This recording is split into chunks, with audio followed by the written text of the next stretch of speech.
Hello and welcome dear students in Abhay JE academy. मैं हूं Abhay Kumar Singh. Students, हम लोग अभी लिमिट्स पढ़ रहे हैं। लिमिट्स का आज हमारा दूसरा लेक्चर है। लिमिट्स का जो हमारा पहला लेक्चर है स्टूडेंट, वह काफी इंपॉर्टेंट लेक्चर है। पहला लेक्चर बिना देखे आप लिमिट के कॉन्सेप्ट को नहीं समझ सकते हैं, इसलिए अगर आप इस चैनल के ऊपर लिमिट पढ़ रहे हैं तो पहले लेक्चर से उसको आप देखना शुरू करेंगे। पहला जो लेक्चर था हमारा स्टूडेंट्स, इसमें हमने कॉन्सेप्ट ऑफ लिमिट्स को डिस्कस किया था कि लिमिट्स है क्या। उसको समझने के लिए हमने ग्राफिकल अंडरस्टैंडिंग को यूज किया था क्योंकि हमने फंक्शन टॉपिक के अंदर फंक्शन और उसके ग्राफ्स को पढ़ा हुआ है, तो वहां से हमको अंडरस्टैंडिंग लेने में सुविधा होती है। इसलिए जो हमने शुरुआत की थी लिमिट्स की, वह ग्राफिकल अंडरस्टैंडिंग के साथ हमने चीजों को समझा था। हमने क्या समझा था? तो हमने समझा था कि लिमिट्स क्या होता है, ठीक है। उसको हमने आपको कंपेयर करके बताया था value of function eight A point and limiting value of function eight A point. आप पिछला लेक्चर देखेंगे तो आपको बात समझ में आ जाएगी। फिर हमने उसमें एग्जिस्टेंस ऑफ लिमिट की बात की थी कि लिमिटिंग वैल्यू अगर हम फाइंड करने जाएंगे तो क्या हर बार हम लिमिटिंग वैल्यू फाइंड कर पाएंगे? तो हमने देखा था कि नहीं, ऐसा नहीं होता है। कई बार क्या होता है, लिमिट एग्जिस्ट नहीं करता है। तो इन सब चीजों को आप पिछले लेक्चर से रिट्रीव करिए, उसको देखिए और समझिए। आज जो हमारा लेक्चर है स्टूडेंट, उसकी शुरुआत हम करेंगे how to evaluate limits. Limits evaluate कैसे किया जाए? तो लिमिट तो इवैल्यूएट हमने पिछले लेक्चर में भी किया था, लेकिन वहां हमने ज्यादातर केसेज में क्या किया था कि हमारे पास ग्राफ अवेलेबल था, उस ग्राफ को देखकर हमने लिमिटिंग वैल्यू फाइंड कर दिया था। लेकिन आज हम जो यूजुअल एक्सप्रेशन होगा लिमिट का, उसका लिमिट फाइंड करने का प्रयास करेंगे। तो आज का हमारा टॉपिक होगा evaluation of limit. Limit evaluate करना। लेकिन कहानी की शुरुआत हम लोग वहीं से करते हैं कि लिमिट अगर इवैल्यूएट करने चले हैं, ठीक है, तो साथ में हम वैल्यू ऑफ फंक्शन भी फाइंड करते चलते हैं। Value of function and limiting value of function जब हम साथ में डिस्कस करते हैं तो कॉन्सेप्ट हमारा क्लियर हो जाता है। तो जैसे हम एक एग्जांपल लेते हैं कि अगर हमारा कोई फंक्शन है f(x = x + 1), ठीक है, तो इसके साथ दो बात बनती है। पहला आपसे पूछा जा सकता है कि find value of function at x = 1 या फाइंड f1, और दूसरा आपसे पूछा जा सकता है कि find limit x tends to 1 fx, ठीक है। अगर fx = x + 1 फंक्शन है तो f1 फाइंड करने के लिए मिल सकता है या limit x tends to 1 fx find करने के लिए मिल सकता है। तो हमको पता है कि f1 क्या है, value of function at x = 1 है, और limit x tends to 1 fx क्या है, तो limiting value of function at x = 1 है।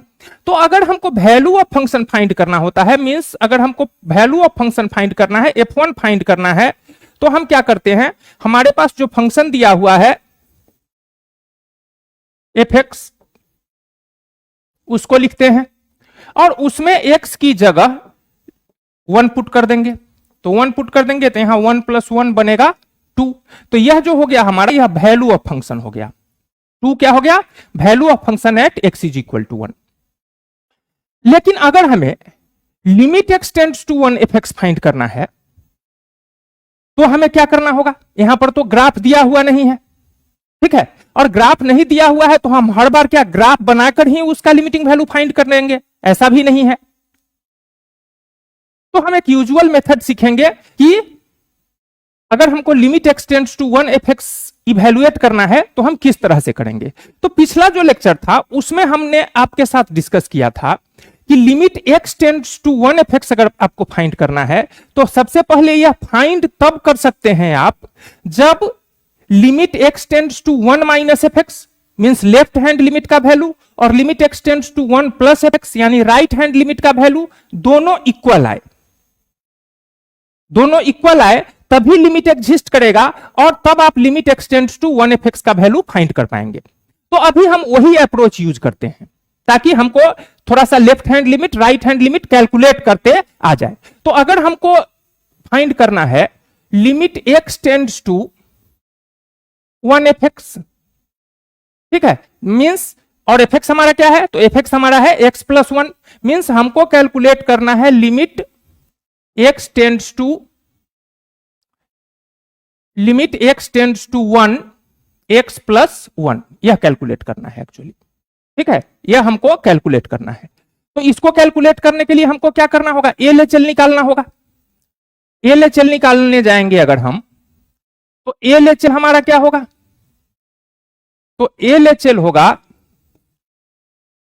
लिमिट वन पर कैलकुलेट कर रहे हैं लिमिटिंग वैल्यू एफ एक्स का, तो हम एलएचएल लिखेंगे limit x tends to one minus f x, limit x tends to one minus f x. यह नोटेशन वाइज आपको बताता है कि आप लेफ्ट हैंड लिमिट फाइंड कर रहे हैं at x is equal to one. लेकिन हमने वहां आपको बताया हुआ है कि कैलकुलेशन के लिए आप इसके बदले क्या लिखेंगे, तो limit h tends to zero f a minus h, f a minus h, तो ए का वैल्यू यहां वन है, तो एफ वन माइनस एच लिखेंगे आप।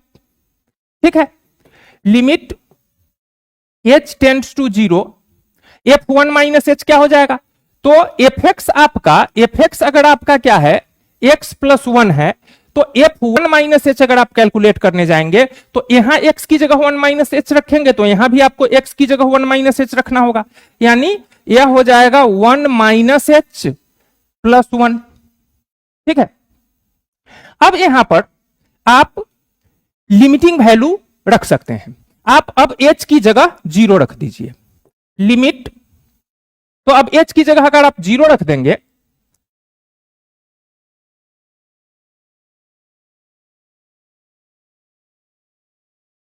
एच की जगह अगर आप जीरो रख देंगे तो कोई दिक्कत नहीं आएगी। ठीक है, आप थोड़ा यह बात आपके बैक ऑफ माइंड में जरूर चल सकता है कि यहां पर तो limit h tends to zero है, एच एग्जैक्टली जीरो तो नहीं है कि हम एच की जगह जीरो रख दे। ठीक है, तो आप ऐसा सोचिए कि एच का वैल्यू हम जीरो रखें, अगर एच का वैल्यू हम जीरो रखते हैं तो यहां क्या बनेगा, टू बनेगा। और एच की जगह हम जीरो नहीं रख के सोचते हैं ऐसा कि हम एच एक्चुअली क्या कर रहा है, एच टेंड्स टू जीरो है, मतलब एच एग्जैक्टली जीरो नहीं है, एच बिल्कुल जीरो के पास है, लिमिटिंग सिचुएशन है। जीरो से कितना पहले है यह भी आप नहीं बता सकते, सिर्फ सोच सकते हैं कि जीरो नहीं है, जीरो के पास है। तो अगर आप यहां जीरो के पास का एकदम लिमिटिंग वैल्यू रखिएगा तो वन से वह लिमिटिंग वैल्यू घट के क्या हो जाएगा, थोड़ा सा वन से छोटा हो जाएगा, यानी आप उसको वन माइनस सोच सकते हैं। और वन माइनस को अगर वन के साथ जोड़ते हैं तो यह आपको टू माइनस बनता हुआ दिखेगा, टू से थोड़ा सा छोटा। तो टू से थोड़ा सा छोटा अगर आया है तो उसके लिए आप अप्रोक्सीमेशन यूज कर सकते हैं और उसके बदले आप टू लिख सकते हैं, क्योंकि जनरल प्रैक्टिस में यह बात चलती है कि आपको अगर बाटा का चप्पल खरीदना है 199 रुपया 95 पैसा का, तो उसके बदले आप 200 पे करते हैं, क्योंकि वह वैल्यू चलने वाला नहीं है, 199 रुपया 95 पैसा चलन में नहीं है, तो आप उसके बदले क्या कर लेते हैं, उसका अप्रोक्सीमेशन कर लेते हैं और उसके बदले 200 रुपीज पे कर देते हैं। तो बस वही कॉन्सेप्ट यहां भी लगता है कि यहां पर एच एक्चुअली है, एच टेंडिंग टू जीरो है, लेकिन हम इसको कैलकुलेट करने के लिए क्या करते हैं कि एच की जगह डायरेक्ट जीरो रख लेते हैं। ठीक है, तो उससे कोई यहां बहुत बड़ा अंतर नहीं आने वाला है। तो आप लिमिट एच की जगह क्या रखिए, जीरो रखिए, तो यह आपका बनेगा one plus one is equal to two. यह तो एलएचएल आया आपका। अब आप आरएचएल का कैलकुलेशन करिए, तो आरएचएल का कैलकुलेशन करिएगा तो आरएचएल के कैलकुलेशन में RHL is equal to limit x tends to one plus f x. RHL को हम लोग डिनोट करते हैं, आरएचएल किस पॉइंट पर कैलकुलेट कर रहे हैं, तो x is equal to one पर, तो x is equal to one पर limit x tends to one plus f x is equal to limit h tends to zero f one plus h. अब f x calculate, f x के help से हमको f one plus h calculate करना है, तो x की जगह क्या रखेंगे, one plus h plus one. Effect फिर से देखिए, एफ एक्स आपका x प्लस वन है, x की जगह 1 प्लस एच रखिएगा तो यहां क्या बनेगा 1 प्लस एच प्लस वन, और तब फिर अब आप लिमिटिंग वैल्यू h की जगह 0 रखिए तो फिर से आपको क्या आ गया 1 plus one is equal to 2। तो यहां पर आपका LHL और RHL इक्वल आया, तो आप लिख सकते हैं कि since LHL is equal to RH, LHL is equal to है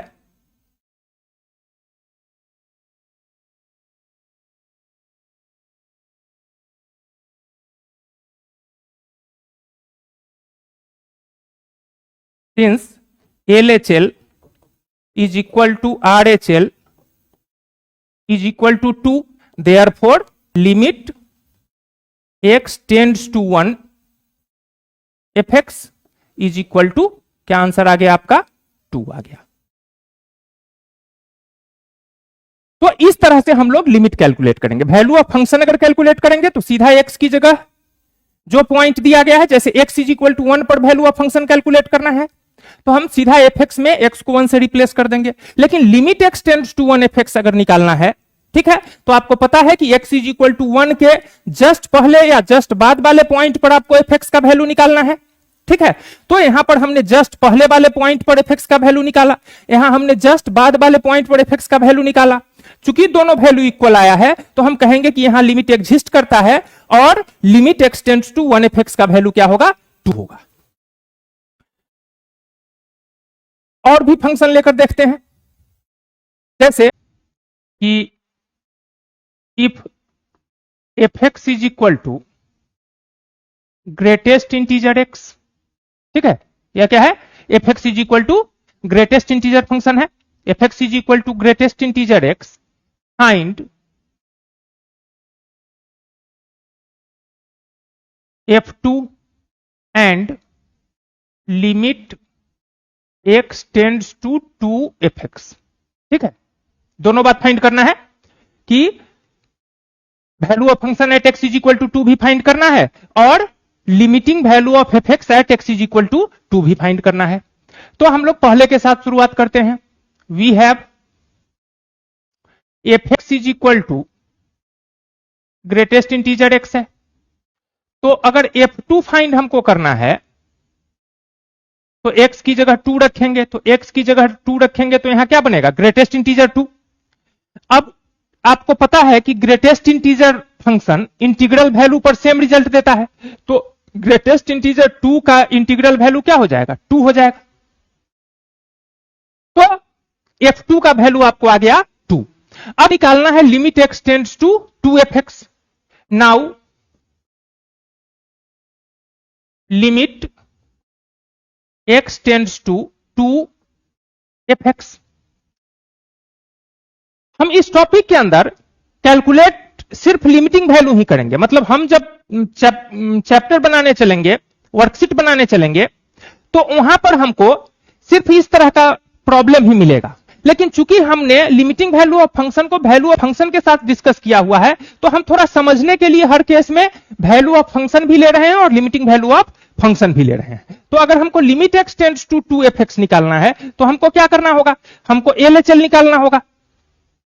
तो LHL अगर हम निकालेंगे LHL, तो LHL हो जाएगा हमारा लिमिट x टेंड्स टू, अब की बार पॉइंट कौन सा है, तो पॉइंट है x इज इक्वल टू 2। तो अगर LHL at x is equal to 2 लिखना है तो हम क्या लिखेंगे limit x tends to 2 minus fx, 2 minus fx। लेकिन कैलकुलेट करने के लिए आपको पता है कि इसको आप क्या लिखते हैं, तो इसको लिखते हैं limit h tends to 0 f2 minus h, ठीक है। तो fx आपका अगर ग्रेटेस्ट इंटीजर x है तो f2 माइनस h कितना हो जाएगा आपका, तो f2 माइनस h हो जाएगा limit h tends to 0 f2 plus h, sorry, limit h tends to 0 greatest integer 2 plus h, greatest integer 2 plus h, ठीक है। अब h जो पिछला लेक्चर आप देखिएगा तो वहां हमने h को लिया हुआ है पॉजिटिव हैंड स्मॉल, ठीक है, पॉजिटिव हैंड स्मॉल। एक और यहां 2 माइनस h होगा, लेफ्ट हैंड लिमिट डिस्कस कर रहे हैं, तो limit h tends to 0 f 2 minus h, तो यहां एक्स की जगह 2 माइनस एच रखेंगे तो यहां बनेगा ग्रेटेस्ट इंटीजर 2 माइनस एच। ठीक है, अब हम कह रहे थे कि एच हमारा स्मॉल एंड पॉजिटिव है। ठीक है, तो एच अगर वेरी स्मॉल भी है तो 2 से वह घटेगा तो कुछ ना कुछ वैल्यू को 2 से छोटा बना देगा, कुछ ना कुछ वैल्यू को 2 से छोटा बना देगा। और अगर वैल्यू थोड़ा भी 2 से छोटा बना तो ग्रेटेस्ट इंटीजर उसको क्या बना देगा, 1 बना देगा, क्योंकि ग्रेटेस्ट इंटीजर की ही खासियत है कि वह किसी भी वैल्यू से छोटा इंटीग्रल वैल्यू देता है। अगर इनपुट इंटीग्रल है तब तो वही आउटपुट दे देगा, लेकिन अगर इनपुट डेसिमल है तो उससे जस्ट छोटा इंटीग्रल वैल्यू देगा। तो यहां हम बात कर रहे हैं 2 माइनस एच की, तो 2 से एच अगर थोड़ा सा भी, ये चीज पॉजिटिव एंड स्मॉल है, लेकिन तब भी अगर 2 से घटेगा तो 2 से थोड़ा छोटा वैल्यू बना देगा। तो 2 से छोटा वैल्यू जैसे 1.99 बना देगा, तो उसके लिए ग्रेटेस्ट इंटीग्रल वैल्यू सीधा क्या हो जाएगा, उसके लिए ग्रेटेस्ट इंटीग्रल वैल्यू हो जाएगा 1। 2 से जैसे ही छोटा हुआ तो उसको यह क्या करेगा, 1 बना देगा। तो एलएचएल का वैल्यू आपको कितना आ गया, 1 आ गया। अब आते हैं आरएचएल कैलकुलेट करते हैं। तो आरएचएल अगर हम कैलकुलेट करेंगे तो आरएचएल को डिनोट करते हैं limit x tends to a plus f x से, तो यहां डिनोट होगा 2 प्लस एफ एक्स से, तो यह होगा limit h tends to 0 f 2 plus h. Calculation के लिए इसके बदले यह एक्सप्रेशन हम लोग लिखते हैं, पिछला लेक्चर आप देख लीजिएगा। अब limit h tends to 0 f 2 plus h, तो f x greatest integer x है तो फिर से एफ 2 प्लस एच क्या हो जाएगा, तो limit h tends to 0 greatest integer 2 plus h. लेकिन अब की बार ग्रेटेस्ट इंटीजर को 2 से थोड़ा बड़ा वैल्यू मिल रहा है। 2 से अगर बड़ा वैल्यू मिलेगा, जैसे 2.001 भी मिला, तो उसके लिए ग्रेटेस्ट इंटीग्रल वैल्यू यह क्या हमको देगा, तो उसके लिए यह ग्रेटेस्ट इंटीग्रल वैल्यू हमको देगा 2। ठीक है, तो हमारा आंसर क्या आ जाएगा, 2। यहां भी आप एक लाइन बढ़ा लीजिए,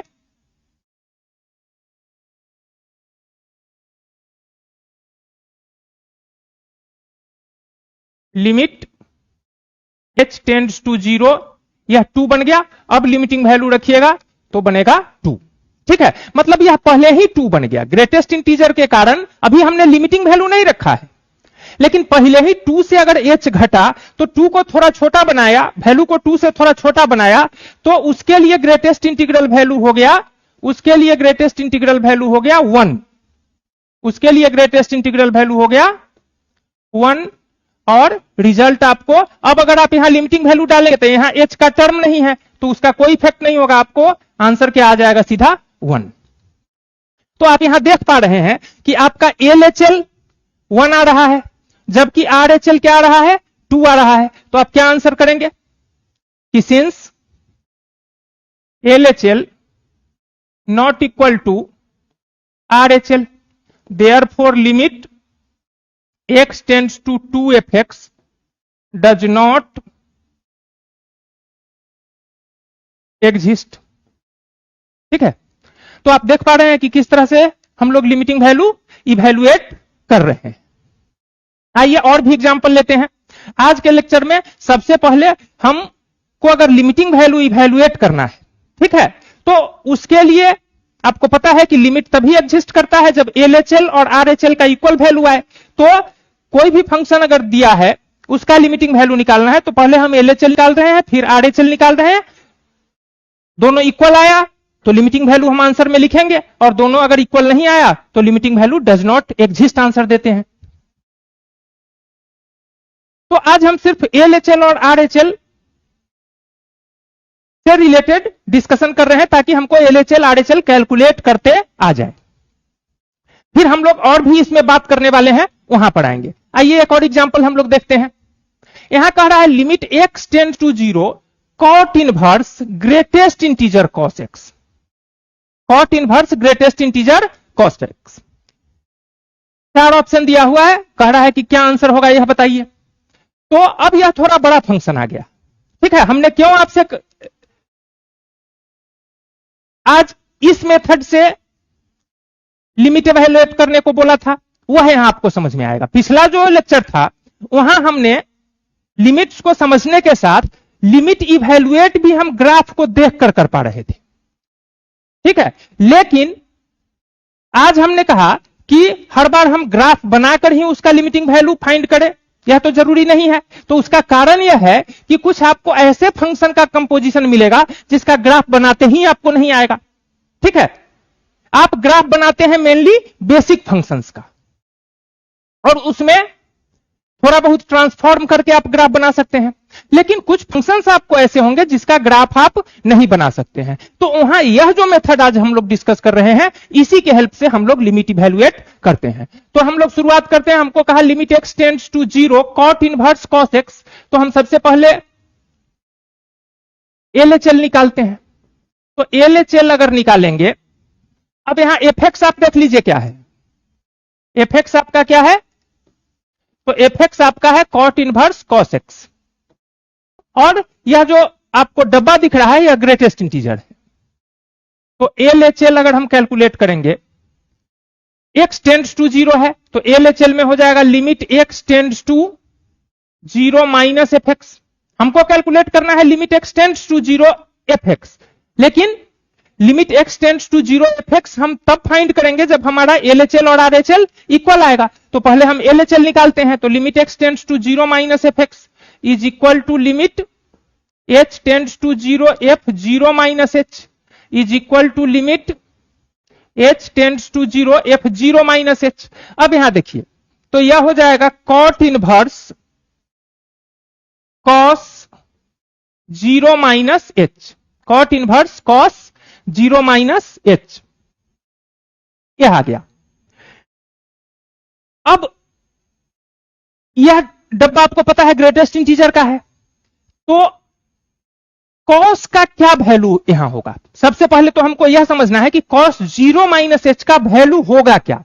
तो उसके लिए आप थोड़ा सा कॉस का एक ग्राफ बना लीजिए, छोटा सा, आपको दिख जाएगा। ठीक है, आपको दिख जाएगा। ठीक है, x इज इक्वल टू 0 है। अब यहां आप इनपुट क्या दे रहे हैं? 0 माइनस h। ठीक है, तो h स्मॉल एंड पॉजिटिव है, तो 0 से अगर h घटाएंगे तो कुछ ना कुछ यहां हमको निगेटिव मिलेगा।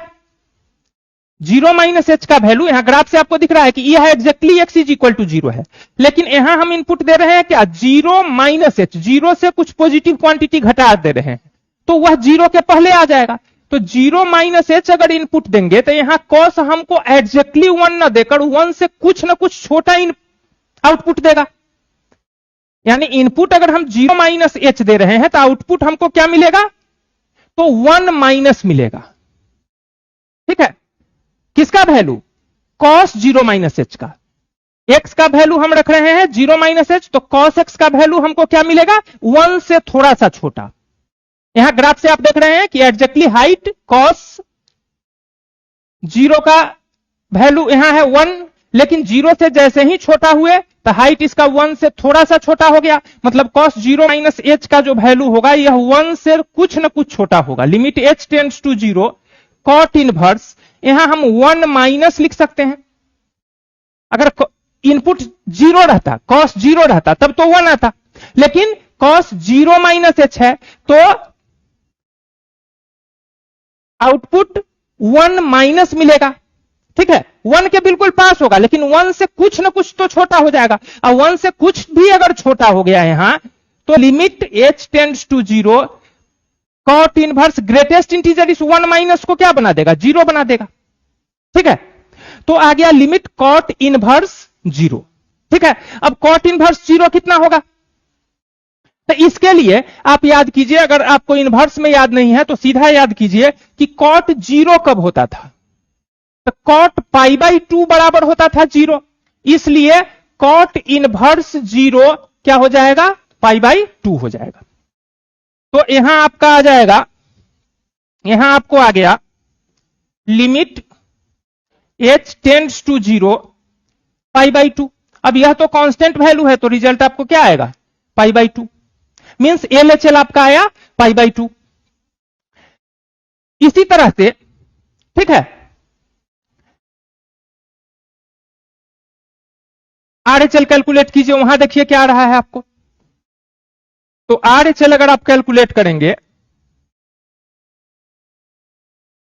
RHL, तो limit x tends to 0 plus f x means limit h tends to 0 f 0 plus h. ठीक है, तो एफ 0 प्लस एच होगा, तो एफ एक्स आपका है कॉट इनवर्स कॉस एक्स, तो एक्स की जगह आप दे रहे हैं 0 प्लस एच, तो यहां पर आएगा 0 प्लस एच, तो limit h tends to 0 cot inverse cos 0 plus h. अब कॉस को 0 से थोड़ा सा बड़ा मिल रहा है, फिर से ग्राफ देखिए, अब कॉस को क्या है 0 से थोड़ा सा बड़ा मिल रहा है इनपुट, तो कॉस का आउटपुट फिर से क्या हो जाएगा 0 पर था एग्जैक्टली 1 था, लेकिन आगे बढ़ा तो ग्राफ थोड़ा नीचे आ गया, मतलब कॉस 0 प्लस एच का वैल्यू भी 1 से कुछ ना कुछ आपको छोटा ही मिलेगा। Limit h tends to 0 cot inverse cot inverse 1 minus मिलेगा कुछ ना कुछ 1 से थोड़ा सा छोटा। देख लीजिए ग्राफ से कि x कॉस को अगर आप इनपुट दे रहे हैं 0 से थोड़ा भी बड़ा 0 प्लस एच, तो आउटपुट 1 से थोड़ा छोटा हो जाएगा, इसी को हम 1 माइनस लिख रहे हैं अंडरस्टैंडिंग के पर्पज से। तो यहां आपका आ जाएगा लिमिट h टेंड्स टू 0, अब 1 माइनस मिला, तो 1 माइनस मिला तो इसको क्या बना देगा ग्रेटेस्ट इंटीजर 0 बना देगा, 1 माइनस का ग्रेटेस्ट इंटीग्रल वैल्यू 0, और कॉट इनवर्स 0 फिर से क्या आ गया पाई बाई 2 आ गया। तो अब की बार आपका LHL और RHL इक्वल आया, तो यहां पर आप लिखिए कि since LHL is equal to RHL therefore limit exist करेगा यहां पर, तो आप limit x tends to 0 cot inverse cos x is equal to क्या आंसर देंगे पाई बाई 2, ये आपका आंसर हो गया। तो एकदम आसान है, बस आप सीखते जाइए, और एक एग्जांपल करके देखेंगे हम लोग। तो आइए एक और प्रॉब्लम आ गया हमारे पास, limit x tends to pi by 2 tan inverse greatest integer of cos x, बिल्कुल उसी तरह का प्रॉब्लम है, तो शुरुआत भी हम उसी तरह से करेंगे।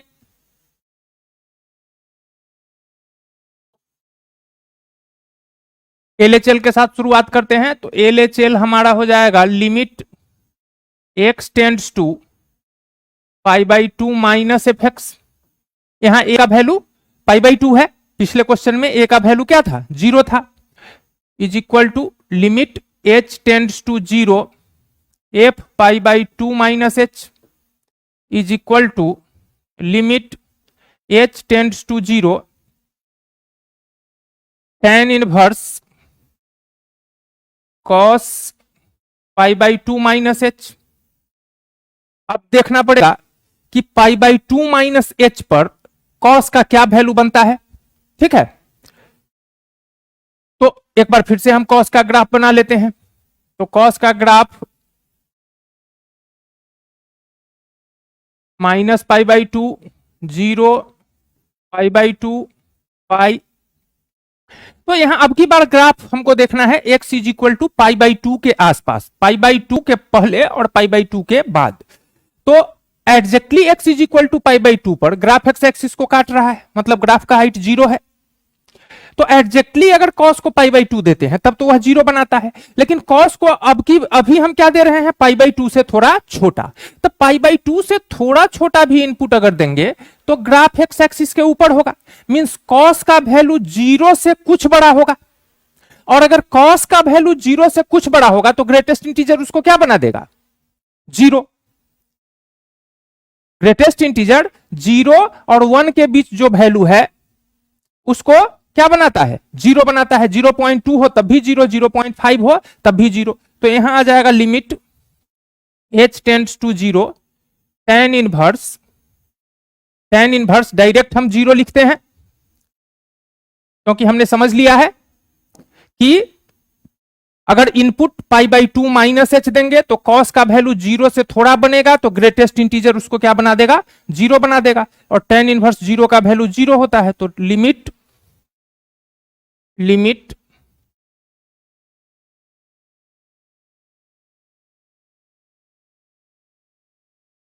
h tends to 0, 0 is equal to आ गया 0। इसी तरह से RHL देखते हैं कैलकुलेट करके क्या आता है। तो RHL में limit h tends to 0,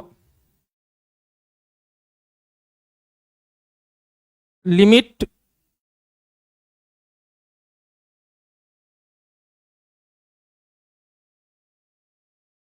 x tends to π/2 plus fx is equal to limit h tends to 0 f π/2 plus h is equal to हो जाएगा limit h tends to 0 tan inverse cos π/2 plus h। अब input cos को क्या मिल रहा है, π/2 से थोड़ा बड़ा, तो π/2 से थोड़ा भी आप आगे जाइएगा तो ग्राफ का हाइट क्या होगा, एक्स एक्सिस के नीचे चला जाएगा। मतलब कॉस का जो वैल्यू होगा वह कुछ ना कुछ निगेटिव हो जाएगा, और कॉस का वैल्यू अगर कुछ भी निगेटिव हुआ, थोड़ा भी, 0 से थोड़ा भी छोटा हुआ, तो ग्रेटेस्ट इंटीजर फंक्शन उसको सीधे कहां पर गिरा देगा, -1 पर। तो यहां हमको मिलेगा limit h tends to 0 tan inverse -1। अब tan inverse -1 minus tan inverse 1 हो जाएगा, limit h tends to 0 minus tan inverse 1। तो यह आपको आ जाएगा -π/4, -π/4। तो आप क्या देख पा रहे हैं कि LHL आपको 0 आया, लेकिन RHL आपका आ गया -4। मींस इस केस में LHL not equal to RHL आया। तो यहां पर आप आंसर क्या करेंगे, लिमिट डज नॉट एग्जिस्ट। लेकिन स्टूडेंट्स, हम लोग लिमिट इवैल्यूएट करने के लिए यूजुअली यह मेथड यूज नहीं करते हैं कि कोई भी फंक्शन हमको दिया है लिमिट इवैल्यूएट करने के लिए, तो हम उसका LHL निकालें, RHL निकालें और फिर बताएं कि उसका लिमिटिंग वैल्यू क्या है। ठीक है, LHL और RHL निकालना उस केस में जरूरी हो जाता है जब लिमिट एग्जिस्ट नहीं कर रहा हो। ठीक है, तो यह मेथड हमारा है बहुत इंपॉर्टेंट। ठीक है, इसके बगैर हम लिमिट्स को नहीं समझ सकते हैं। लेकिन लिमिट इवैल्यूएट करने के लिए हर बार हम यही तरीका यूज करें, ऐसा हम नहीं करते हैं। ठीक है, इसके लिए हम और एक और तरीका सीखेंगे कि अगर यूजुअली हमको लिमिट्स इवैल्यूएट करने के लिए दिया गया है, ठीक है, तो उसको किस अप्रोच के साथ हम इवैल्यूएट करें। लेकिन इस मेथड का इंपॉर्टेंस कहां है, कहां इस मेथड को आप निश्चित रूप से यूज करेंगे। तो जहां भी आपको लगेगा कि यहां लिमिट के एग्जिस्टेंस का प्रॉब्लम हो सकता है, मींस LHL अलग वैल्यू देगा और RHL अलग वैल्यू दे सकता है। ठीक है, दे भी सकता है, नहीं भी दे सकता है। जैसे अभी दो प्रॉब्लम सिमिलर टाइप का हमने किया, जिसमें एक क्वेश्चन में लिमिट एग्जिस्ट किया, दूसरे में एग्जिस्ट नहीं किया। लेकिन ऐसा सिचुएशन जिसको देखकर हमको लगे कि यहां LHL और RHL हमको अलग अलग वैल्यू दे सकता है, मींस लिमिट नहीं एग्जिस्ट कर सकता है, तो वहां हम LHL और RHL निश्चित रूप से निकालेंगे और फिर बताएंगे। अगर एग्जिस्ट किया तो लिमिटिंग वैल्यू बताएंगे, एग्जिस्ट नहीं किया तो लिखेंगे लिमिट डज नॉट एग्जिस्ट। तो फिर आप कहिएगा कि हम कैसे आइडेंटिफाई करेंगे कि कहां हमको यह मेथड यूज करना है। तो उसके लिए हम आपसे कहते हैं कि अगर आपको जिस फंक्शन का लिमिट इवैल्यूएट करने के लिए दिया गया है, उस फंक्शन में अगर ग्रेटेस्ट इंटीजर फंक्शन आता है, सिग्नम फंक्शन आता है, फ्रैक्शनल पार्ट फंक्शन आता है, जिसमें पार्टिकुलर पॉइंट पर ग्राफ अलग अलग हाइट पर जाता है, अगर वैसा फंक्शन प्रेजेंट है, या फिर कोई ऐसा फंक्शन जिसका डिफिनीशन किसी पार्टिकुलर पॉइंट पर चेंज हो रहा हो, जैसे इस तरह का fx is equal to x minus 1 x less than 0 और x plus 1 x greater than equal to 0। ठीक है, मतलब ऐसा फंक्शन हो जो किसी पार्टिकुलर पॉइंट पर अपना डिफिनीशन चेंज कर रहा हो और उसी पार्टिकुलर पॉइंट पर आपको लिमिट इवैल्यूएट करने के लिए दे दिया है। ठीक है, तो इन सिचुएशंस में आप निश्चित रूप से LHL और RHL निकालकर चेक करेंगे कि लिमिट एग्जिस्ट करता है कि नहीं करता है। अदरवाइज जो दूसरा मेथड अभी हम आपके साथ डिस्कस करेंगे, आप उसको यूज में लाएंगे। तो आप समझ गए कि कब आपको यह मेथड यूज करना है। ठीक है, तो यह मेथड आपको तब यूज करना है जब दिए गए फंक्शन में मॉडुलस फंक्शन हो। मॉडुलस फंक्शन इसलिए क्योंकि मॉडुलस फंक्शन भी x बराबर 0 पर अपना डिफिनेशन चेंज करता है, या फिर इस तरह का फंक्शन हो जो अपना डिफिनेशन चेंज करता हो, या फिर जो आप रेगुलर फंक्शंस में पढ़े हुए हैं, ग्रेटेस्ट इंटीजर फंक्शन हो, सिग्नम फंक्शन हो, फ्रैक्शनल पार्ट फंक्शन हो, इस तरह का फंक्शन है तो आपको दिख जाए तो आप निश्चित रूप से लिमिट इवैल्यूएट करने के लिए एलएचएल आरएचएल कैलकुलेट करेंगे और तभी आंसर करेंगे। अदरवाइज आप क्या मेथड यूज करेंगे उसको अब हम लोग डिस्कस करते हैं कि यूजुअली हमको अगर दिया गया है लिमिट इवैल्यूएट करने के लिए तो हम किस तरीके से उस प्रॉब्लम को अप्रोच करेंगे, किस तरह से लिमिट इवैल्यूएट करेंगे। तो अगर हमको लिमिट, जैसे मान लो कि हमको दे दिया limit x tends to 1 x square plus 1 by x plus 1, ठीक है, तो हमारा जो यूजुअल अप्रोच होता है उसमें हम क्या करते हैं कि डायरेक्ट लिमिटिंग वैल्यू रखते हैं।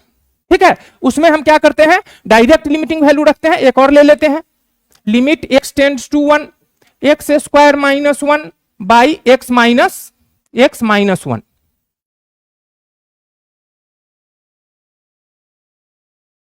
x माइनस 1 हमको दिया evaluate limit x tends to 1 x square plus 1 by x minus 1।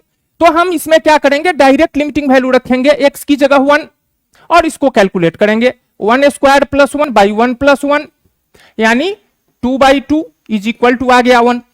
उसी तरीके से तो यहां हमको डिफिनिट वैल्यू आ गया तो हम यही आंसर कर देंगे। लेकिन अब यहां अगर हम लिमिट पुट करते हैं x की जगह डायरेक्ट 1, तो 1 स्क्वायर माइनस 1 बाई 1 माइनस 1, यानी 0/0 बन गया। ठीक है, तो 0/0 जो फॉर्म बन गया, इस फॉर्म को हमने इसके पहले सिंसियरली डिस्कस किया हुआ नहीं है। ठीक है, कहीं वैसे कैलकुलेशन में मिल गया हो, ठीक है, लेकिन इसके ऊपर हमारा खास फोकस इसके पहले नहीं रहा है। तो आप यह समझिए कि जब भी आपको यूजुअली लिमिट इवैल्यूएट करने के लिए देगा तो आप सबसे पहला काम क्या करेंगे कि डायरेक्ट लिमिटिंग वैल्यू रख कर देखेंगे फंक्शन में। अगर डिफिनिट वैल्यू आ गया तो वही आपका आंसर हो गया। ठीक है, लेकिन अगर आपने डायरेक्ट लिमिटिंग वैल्यू पुट किया और इस तरह का फॉर्म बन गया, ठीक है, 0/0 का फॉर्म बन गया, या इस तरह का और भी फॉर्म मिलेगा जिसको हम इनडिटर्मिनेट फॉर्म के नाम से जानते हैं। ठीक है, इस तरह के फॉर्म को हम क्या कहते हैं, इनडिटर्मिनेट फॉर्म। अगर इसके पहले आपको इस तरह का फॉर्म कभी मिला होगा तो आप सोचे होइएगा कि तो नॉट डिफाइंड जैसा कुछ है, नॉट डिफाइंड है, लेकिन यह एग्जैक्टली नॉट डिफाइंड नहीं है। इस तरह के फॉर्म को हम कहते हैं इनडिटर्मिनेट। तो अगर आपने डायरेक्ट लिमिटिंग वैल्यू पुट किया और आपको इनडिटर्मिनेट फॉर्म आया, ठीक है, तो आप कुछ मैनिपुलेशन करके इस फॉर्म को रिमूव करेंगे पहले, ठीक है, और तब लिमिटिंग वैल्यू पुट करेंगे। तो हमको अब जो सीखना है बेसिकली वह यह सीखना है कि डायरेक्ट लिमिटिंग वैल्यू रखने पर अगर हमको इनडिटर्मिनेट फॉर्म मिलता है तो उस इनडिटर्मिनेट फॉर्म को किस तरह रिमूव किया जाए और लिमिट कैलकुलेट किया जाए। तो सबसे पहले तो हम यह डिस्कस कर लें कि अगर हम किसी फंक्शन में डायरेक्ट लिमिटिंग वैल्यू रखते हैं तो हमको क्या क्या इनडिटर्मिनेट फॉर्म्स मिल सकता है, और इसको हम इनडिटर्मिनेट क्यों कहते हैं, नॉट डिफाइंड क्यों नहीं कहते हैं।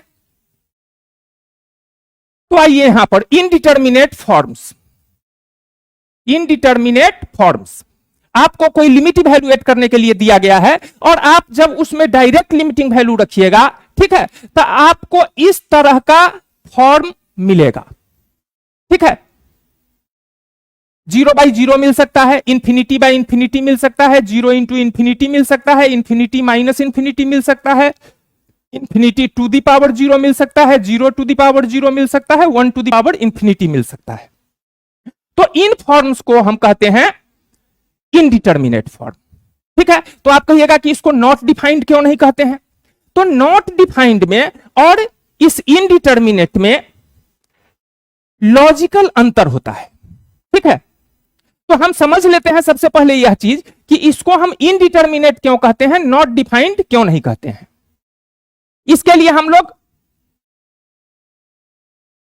दो मेथड यूज करेंगे समझने के लिए, ठीक है। दो तरीके से हम इसको समझेंगे ताकि हमको लग जाए कि यह नॉट डिफाइंड से अलग है थोड़ा, ठीक है।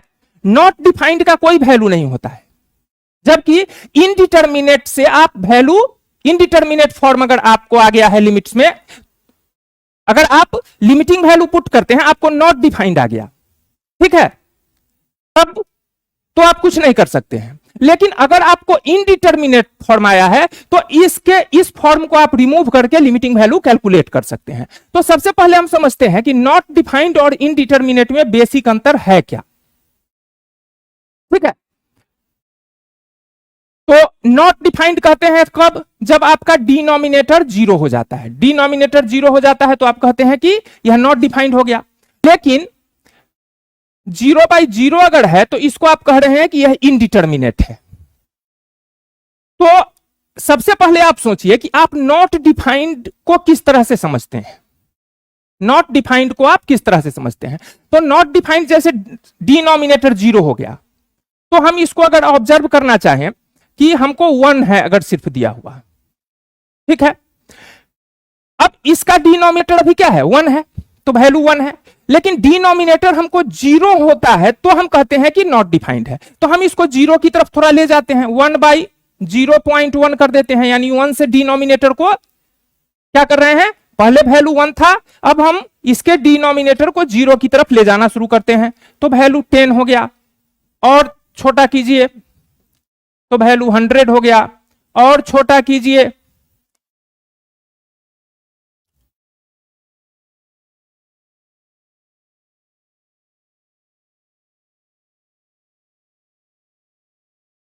0.001, ठीक है।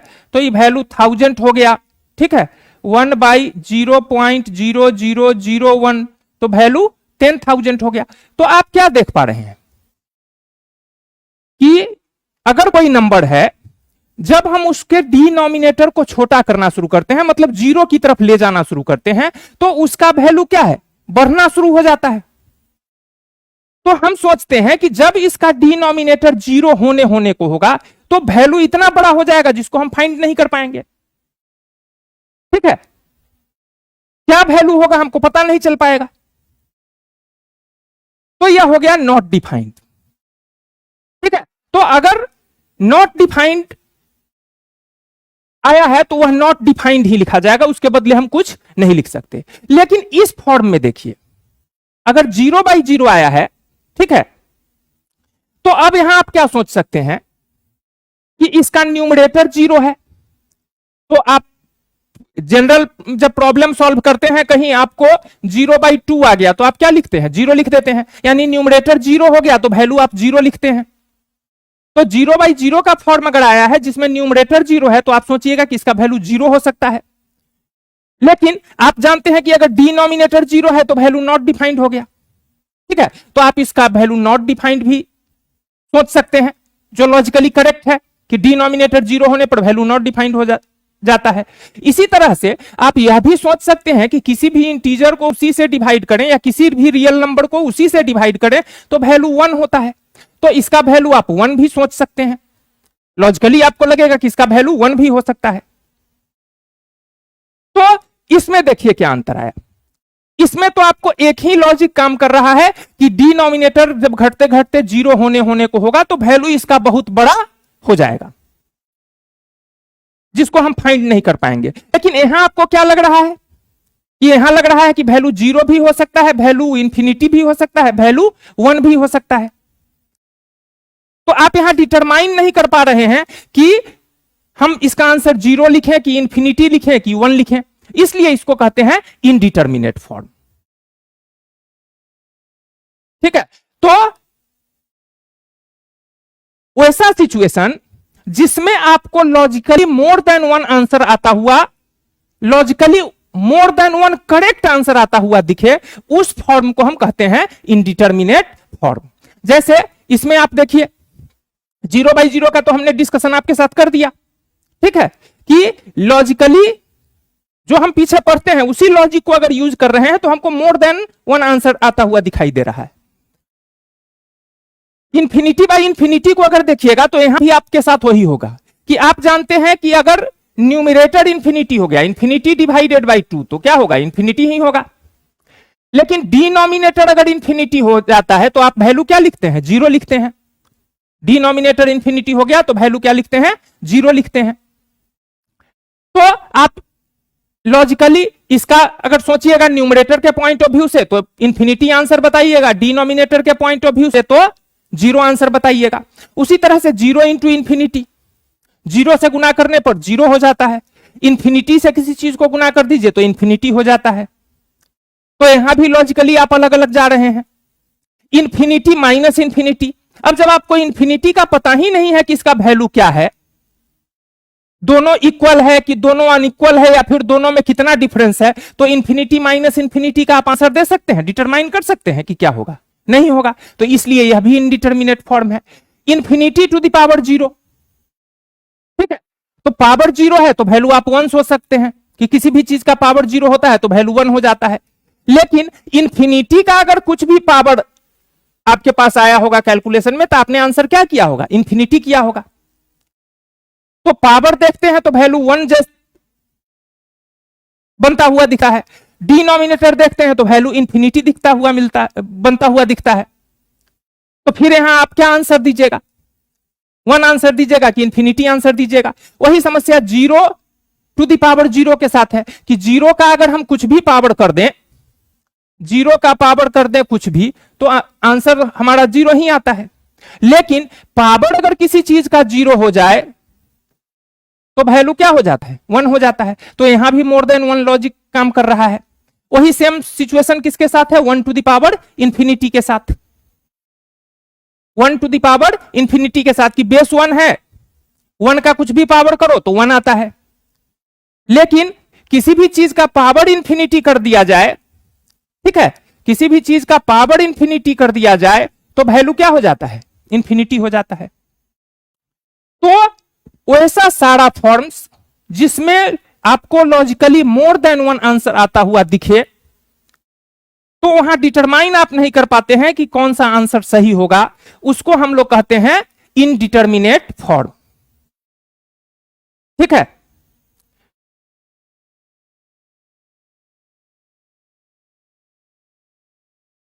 लेकिन लिमिट के इवैल्यूएशन में अगर आपको इनडिटर्मिनेट फॉर्म बनता है, ठीक है, तो आप उस इनडिटर्मिनेट फॉर्म को लॉजिकली रिमूव कर सकते हैं और लिमिट का आंसर बता सकते हैं।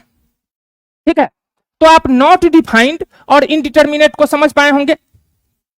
एक और अंतर आपको बताते हैं नॉट डिफाइंड और इनडिटर्मिनेट में। यहां ध्यान से देखिएगा कि यूजुअली अगर आप जैसे मान लीजिए कि 10/2 आपको दे दिया गया, ठीक है, तो आप मानते हैं कि 10/2 का वैल्यू है x और आप इसको लिख लेते हैं 10 is equal to 2 into x. इस फॉर्म में इसको लिख लीजिए। अगर 10/2 इज इक्वल टू एक्स है तो हम आपको कह रहे हैं कि आप इसको 10 is equal to 2 into x लिख लीजिए और सोचिए कि x का क्या वैल्यू होगा ताकि उसको 2 से मल्टीप्लाई किया जाए तो 10 मिले। तो यहां पर x का आपको एग्जैक्टली एक ही वैल्यू मिलेगा, 5। x इज इक्वल टू 5 अगर आप डालते हैं तो 10 आपको मिल रहा है। लेकिन अगर हम आपसे कहें कि 15/0 इज इक्वल टू, आप एज्यूम कीजिए x, और इसी तरह से इसको क्रॉस मल्टीप्लाई कर लीजिए 15 बराबर 0 इंटू एक्स।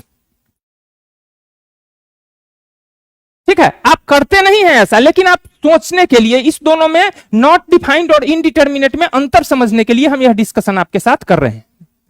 तो अब आप यहां सोचिएगा कि x का, जैसे इसमें आपने सोचा 10 is equal to 2 into x है, तो आपने सोचा कि x बराबर अगर हम 5 रख देंगे तो 5 इंटू 2 10 बन जाएगा। उसी तरह से आप यहां सोचकर हमको बताइए कि x का क्या वैल्यू रखिएगा ताकि वह 0 से मल्टीप्लाई होकर 15 बना ले।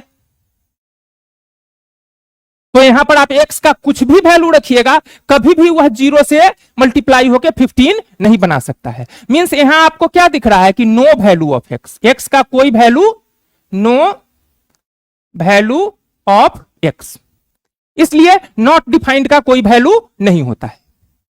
ठीक है, नॉट डिफाइंड का कोई वैल्यू नहीं होता है। लेकिन वही अगर 0/0 इज इक्वल टू एक्स लिख लीजिए, 0/0 is equal to x, 0/0 is equal to x, और लिखिए 0 is equal to 0 into x, cross multiply कर दिए। अब यहां आप सोचिए कि x का क्या वैल्यू रखें कि 0 से मल्टीप्लाई होके क्या बना ले, 0 बना ले।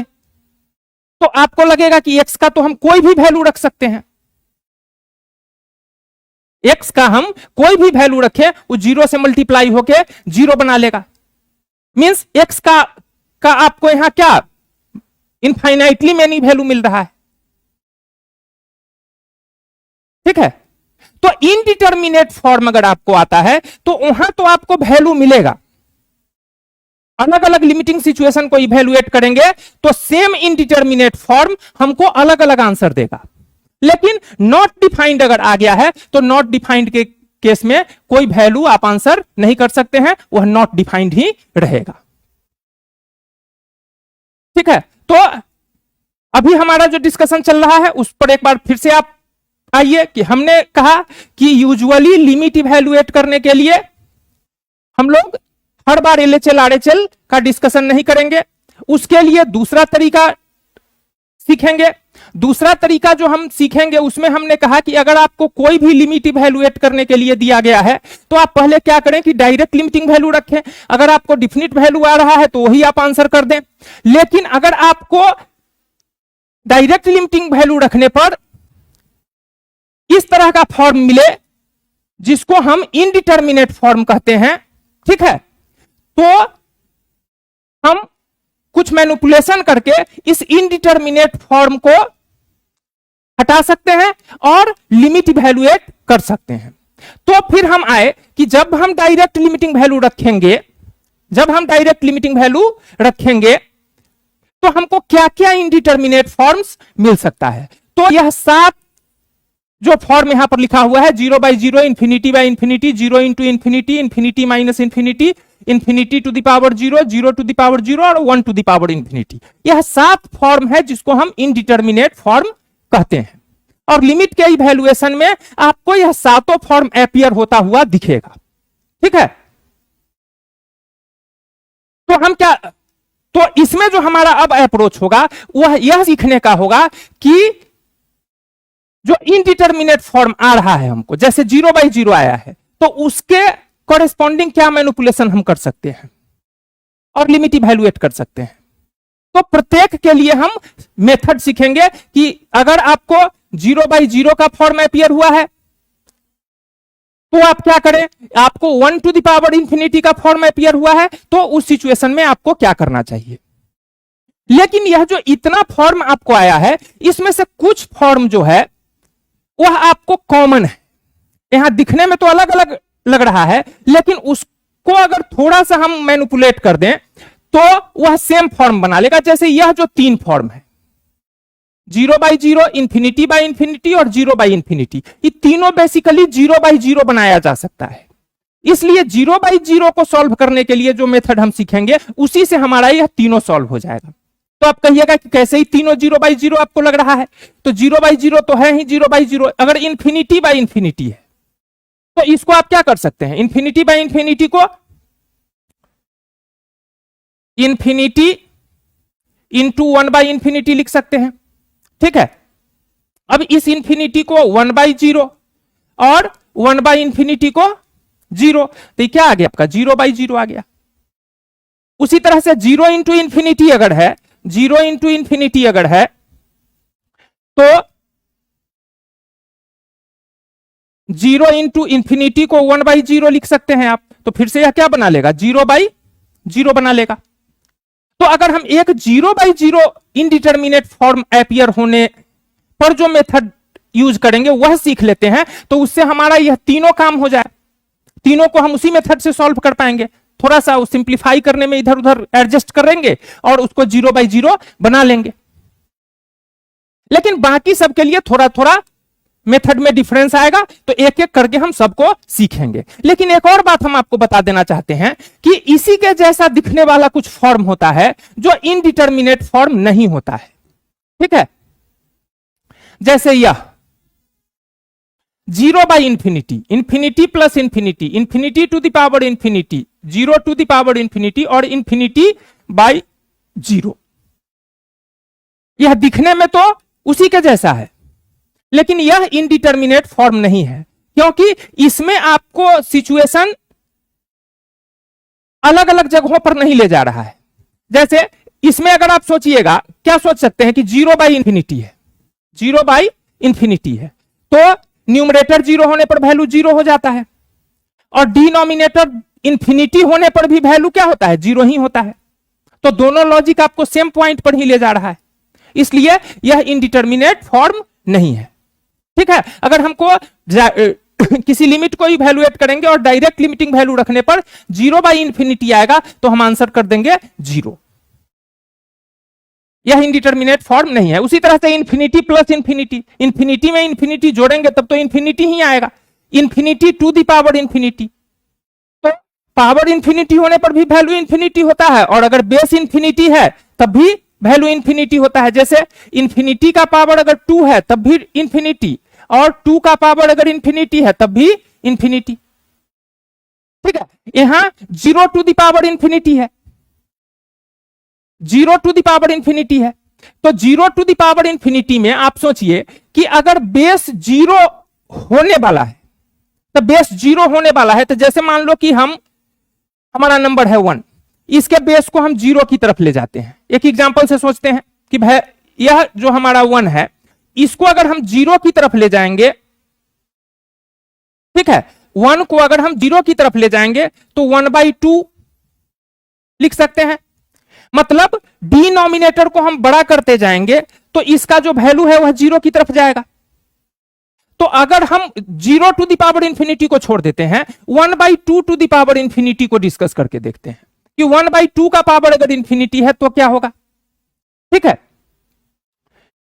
तो 1/2 के पावर इंफिनिटी को सोचने से अच्छा है कि हम 1/2 का पावर रखना शुरू करें। तो 1/2 का पावर अगर 1 है तो 1/2 आता है, 1/2 का पावर अगर 2 है तो 1/4 आता है, 1/2 का पावर अगर 3 है तो 1/8 आता है। तो आप देख रहे हैं कि अगर बेस 1 से छोटा है तो पावर बढ़ाने पर वैल्यू क्या हो रहा है, छोटा हो रहा है, तो छोटा होते होते कहां जाएगा, यह जीरो जाएगा।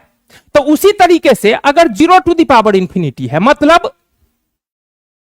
यहां जो वैल्यू लिखा हुआ है यह जीरो को टेंड कर रहा है, और ऐसा आप सोचिए कि अगर बेस जो है यह 1/2 को टेंड कर रहा है, अब पावर इंफिनिटी को टेंड कर रहा है, तब भी वैल्यू जीरो बन रहा है। तो बेस जब जीरो को टेंड करेगा और पावर इंफिनिटी को टेंड करेगा तब भी वैल्यू क्या बनेगा, जीरो ही बनेगा। इसलिए zero to the power infinity हमारा जो है यह इनडिटर्मिनेट फॉर्म नहीं है। उसी तरह से इंफिनिटी बाई जीरो, ठीक है, न्यूमरेटर इंफिनिटी है, infinity by 2 infinity, infinity by 2 infinity, और अगर बेस जीरो है 2/0 तब भी क्या होगा, इंफिनिटी। तो अब दोनों लॉजिक आपको कहां ले जा रहा है, इंफिनिटी पर ही ले जा रहा है। तो पीछे जो फॉर्म था यह सातों, यह जो 7 फॉर्म्स था, इसमें आपको लॉजिकली अगर हम न्यूमरेटर डिनोमिनेटर के पॉइंट ऑफ व्यू से सोच रहे थे, ठीक है, या पावर बेस के पॉइंट ऑफ व्यू से सोच रहे थे, तो हमको वैल्यू अलग अलग पॉइंट पर ले जा रहा था। लेकिन इसमें क्या है कि वैल्यू हमको सेम ही पॉइंट पर ले जा रहा है, इसलिए इन फॉर्म्स को हम इनडिटर्मिनेट फॉर्म नहीं कहते हैं।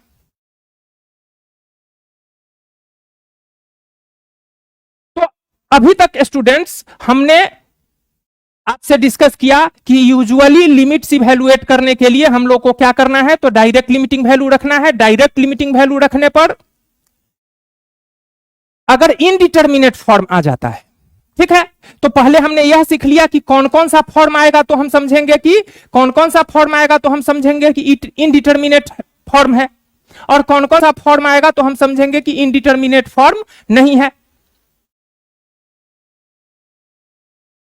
तो डायरेक्ट लिमिटिंग वैल्यू रखने पर अगर आपको इनडिटर्मिनेट फॉर्म आता है, तो अब नेक्स्ट लेक्चर से स्टूडेंट हम लोग यह सीखेंगे कि उन इनडिटर्मिनेट फॉर्म्स को किस तरह हटाया जाए और दिए हुए लिमिट को इवैल्यूएट किया जाए। तो हमको उम्मीद है कि आज के लेक्चर से आप बातें सीख पाए होंगे। अगर आज का लेक्चर आपको अच्छा लगा हो तो चैनल को लाइक, सब्सक्राइब और शेयर कीजिए। आज के लिए इतना ही। बहुत बहुत धन्यवाद।